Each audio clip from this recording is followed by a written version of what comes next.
पिछले कुछ दिनों से सरपंच का बिगड़ेल बेटा सुरेंद्र रमा के पीछे पड़ा हुआ था।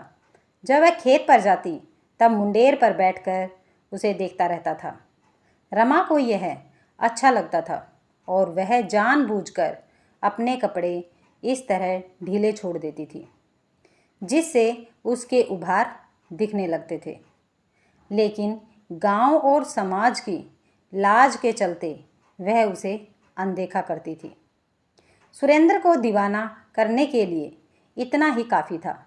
रात भर रमेश के साथ कमरे में रहकर रमा की बहू सुषमा जब बाहर निकलती तब अपनी सास रमा को ऐसी निगाह से देखती थी जैसे वह एक तरसती हुई औरत है।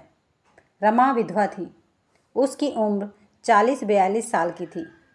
उसका बदन सुडौल था।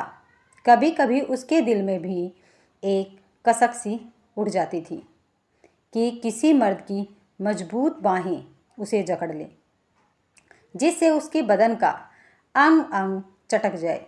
इसी वजह से वह अपनी बहू सुषमा से जलती भी थी। शाम का समय था। हल्की फुहार शुरू हो गई थी। रमा सोच रही थी कि जमींदार के खेत की बुआई पूरी करके ही वह घर जाए। उसे सुरेंद्र का इंतज़ार तो था ही। सुरेंद्र भी ऐसे ही मौके के इंतज़ार में था। उसने पीछे से आकर रमा को जकड़ लिया था। रमा कसमसाई और उसने चिल्लाने की भी कोशिश की, लेकिन फिर उसका बदन जो लंबे समय से इस जकड़न का इंतज़ार कर रहा था निडाल हो गया था। सुरेंद्र जब उससे अलग हुआ तब रमा को लोक लाज की चिंता हुई। उसने जैसे तैसे अपने को समेटा और ज़ोर ज़ोर से रोते हुए सरपंच के घर पहुंच गई और आप बीती सुनाने लगी। लेकिन सुरेंद्र की दब गई के आगे कोई मुंह नहीं खोल रहा था। इधर बेटा रमेश और बहू सुषमा भी सरपंच के यहाँ पहुंच गई। रमा रो रही थी, लेकिन सुषमा से आंखें मिलाते ही एक कुटिल मुस्कान उसके चेहरे पर फैल गई थी। गांव में चौपाल बैठ गई थी। सरपंच और 3 पंच इकट्ठा हो गए थे। एक तरफ रमा खड़ी थी तो दूसरी तरफ सुरेंद्र था। गांव के और भी लोग वहां पर मौजूद थे। रामू ने बात को आगे बढ़ाते हुए कहा, जो हुआ सो हुआ। अब रमा जो बोलेगी वही सबको मंजूर होगा। तभी दीपू ने कहा, हाँ रमा बोल, कितना पैसा लेगी? बात को यहीं ख़त्म कर देते हैं। पैसे की बात सुनते ही बहू सुषमा खुश हो गई कि सास 2-4 लाख रुपए मांग ले तो घर की गरीबी दूर हो जाए। लेकिन रमा बिना कुछ बोले रोते ही जा रही थी। जब सब ने जोड़ दिया तब रमा ने कहा, मेरी समझ में सरपंच जी सुरेंद्र का जल्दी से ब्याह रचा दे, जिससे यह इधर उधर मुंह मारना बंद कर दे।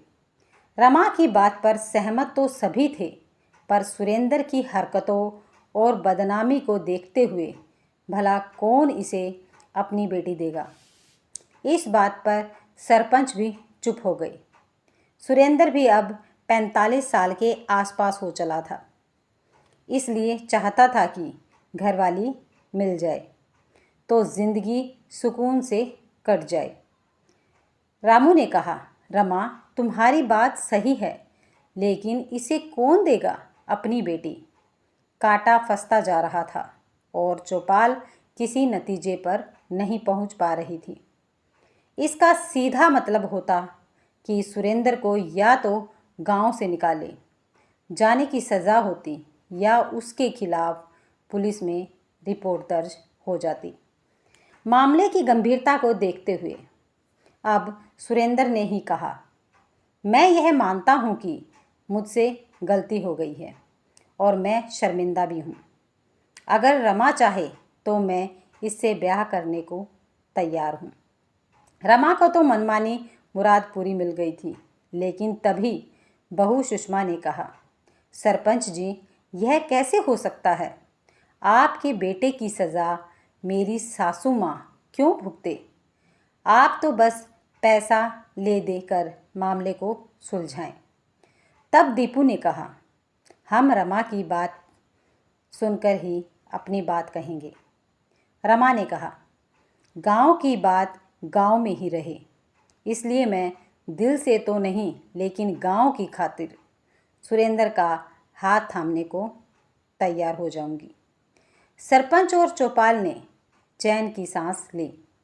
बहू सुषमा अपना सिर पकड़कर वहीं बैठ गई। वहीं बेटा रमेश खुश था क्योंकि उसकी माँ को सहारा मिल गया था। अब माँ का अकेलापन दूर हो जाएगा। थोड़े दिनों के बाद ही उन दोनों की चुपचाप शादी करा दी गई। पहली रात रमा सुरेंद्र के सीने से लगते हुए कह रही थी, विधवा होते ही औरत को अधूरी बना दिया जाता है। वह घुट घुट कर जीने को मजबूर होती है। अरे अरमान तो उसके भी होते हैं। और फिर मेरी बहू सुषमा की निगाहों ने हमेशा मेरी बेइज्जती की है। उसके लिए मेरी जलन ने ही हम दोनों को एक करने का काम किया है। खुशी में सरोबार सुरेंद्र की मजबूत होती पकड़ रमा को जीने का संबल दे रही थी। जो खेत में हुआ वही अब हुआ, पर अब दोनों को चिंता नहीं थी क्योंकि रमा सुरेंद्र की ब्याहता जो थी। अगर आपको ये कहानी पसंद आई है तो वीडियो को लाइक, शेयर और सब्सक्राइब करना ना भूलें।